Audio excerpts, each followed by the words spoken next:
Today on the newscast, Assad tells Putin he wants Russian troops in Syria permanently as Russia, China, and Iran conduct major military drills in the Middle East this week. Get all the breaking details next.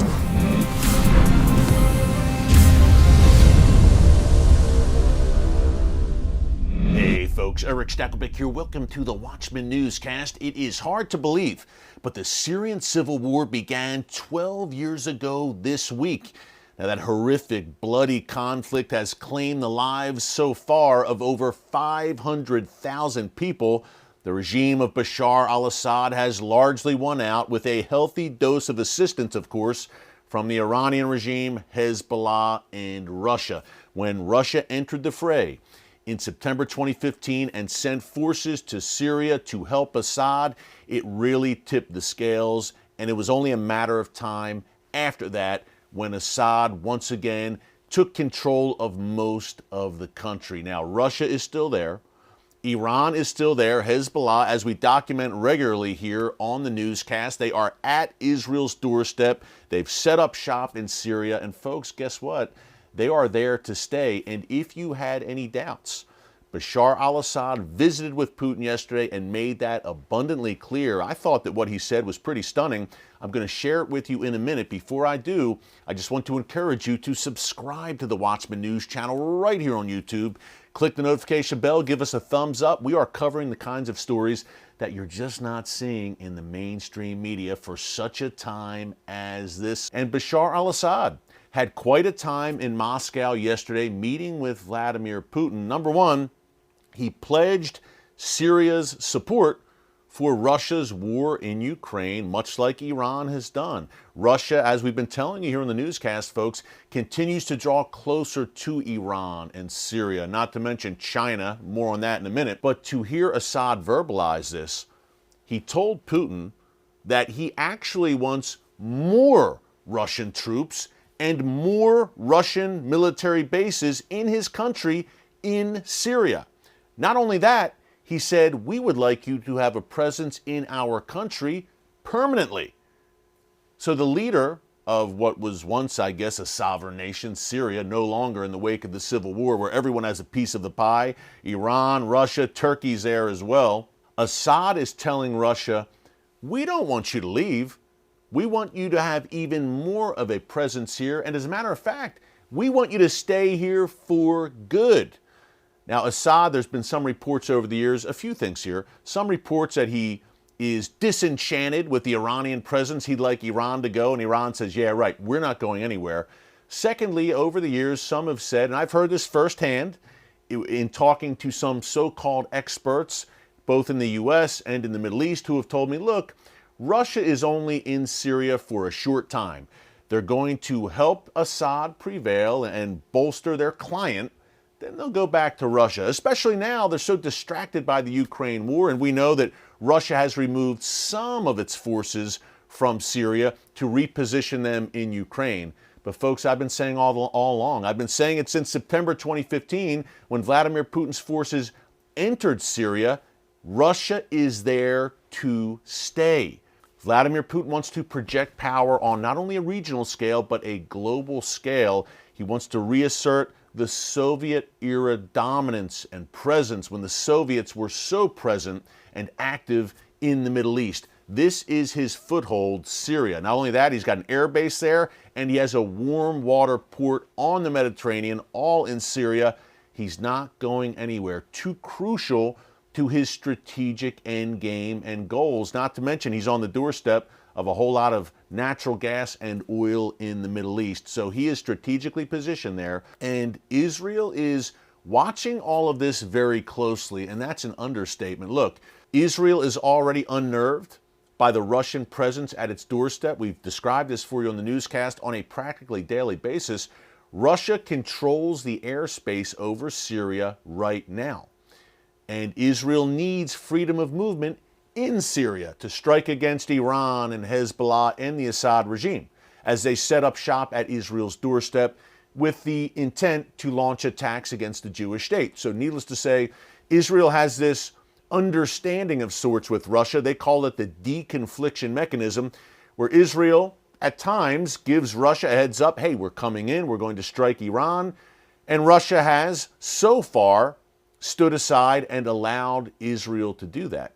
Now, Assad clearly doesn't like this, doesn't like the Israeli presence. Syria and Israel are still technically in a state of war and have been for decades. So Assad resents these Israeli activities on his soil, which have also targeted at times Assad regime forces as well.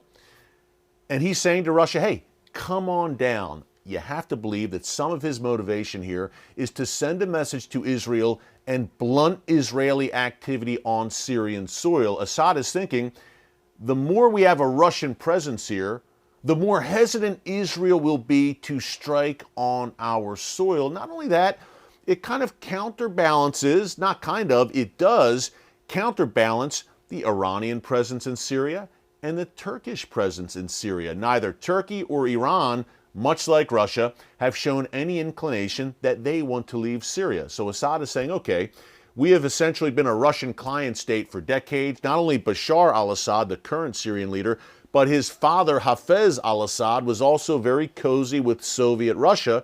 Assad is very comfortable with the Russians, and he's saying, hey, you come on down and you stay for good. It sends a message to Israel. And again, Iran and Turkey might think twice about certain moves in the country. Folks, listen, Putin was staying in Syria whether Assad wanted it or not. But clearly, when Assad is saying, we want you here, and verbalizing it to Putin's face, it has to make Putin feel pretty good about himself. And again, his strategic blueprint for the Middle East. Now, speaking of which, we've talked about the Syria-Russia relationship. Again, Israel none too happy about Assad meeting with Putin and saying, hey, come and stay for good. Again, folks, this is at Israel's doorstep. It comes at a precarious time when Russia and Iran are drawing closer, which also could have implications for Israel's presence and activities in Syria. So Israel is observing all of this, and they are not liking what they are seeing. In the meantime, talking about Russian alliances and presence in the Middle East right now, this week through Sunday,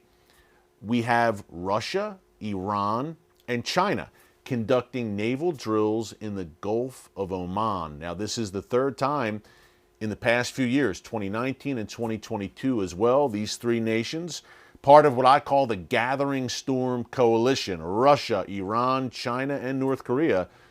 This is the third time these three members of that Gathering Storm Coalition have joined together and conducted major military drills in the past few years in the Middle East. Of course, as we outlined today, Russia wants a presence there. They are there to stay. Iran is obviously a Middle Eastern nation. They're looking to flex their muscle greater throughout the region. But folks, China also, like Russia, has larger designs outside of their region, and it always seems that nations with superpower aspirations are pulled down to the world's most strategic and chaotic region, the Middle East. Now, China last week, as we reported here in the newscast, brokered that deal between Saudi Arabia and Iran. These two countries, which were at loggerheads for the better part of 7 years, now are set to restore diplomatic relations. Israel is none too happy about that as well, but China now sees itself as a major player in the Middle East increasingly, and to take arguably the two most influential Muslim nations, Saudi Arabia certainly on the Sunni side, Iran certainly on the Shia side, and bring them together and broker what seemed like an unlikely peace deal at the very time that Israel was saying, hey, we may be about to strike peace with Saudi Arabia and bring them into the Abraham Accords. China sees that as a coup for its international standing and its reputation in particular in the Middle East. So the timing of these drills, again, this week, no coincidence, the regime in Beijing flexing its muscle as well. And the U.S. response was rather interesting. A White House spokesman said, well, we're watching it. All nations conduct drills, and we're watching it closely. Kind of a shrug of the shoulders. At the same time, yes, all nations do conduct drills. We reported here in the newscast on Tuesday. If you missed it, check it out in our archives, that the U.S. and Israel, the U.S. and Israeli Air Forces are conducting a joint drill right now in Nevada. So yes, nations do conduct drills, but when arguably your three greatest adversaries, Iran, China, and Russia, are together conducting major military drills in the world's most strategic and chaotic region, where, by the way, U.S. troops are still stationed, you would think that might garner more of a response. Hey, thanks so much for joining us here today on the Watchman Newscast. Until tomorrow, God bless you. And remember, never hold your peace. Hey everyone, thanks for checking out the Watchman Newscast. Make sure you hit the subscribe button so you never miss an upload, and tap the bell icon so you're notified every time a new video is posted. And don't forget to share your thoughts, insights, and comments below. Thanks for watching. We'll see you back here tomorrow.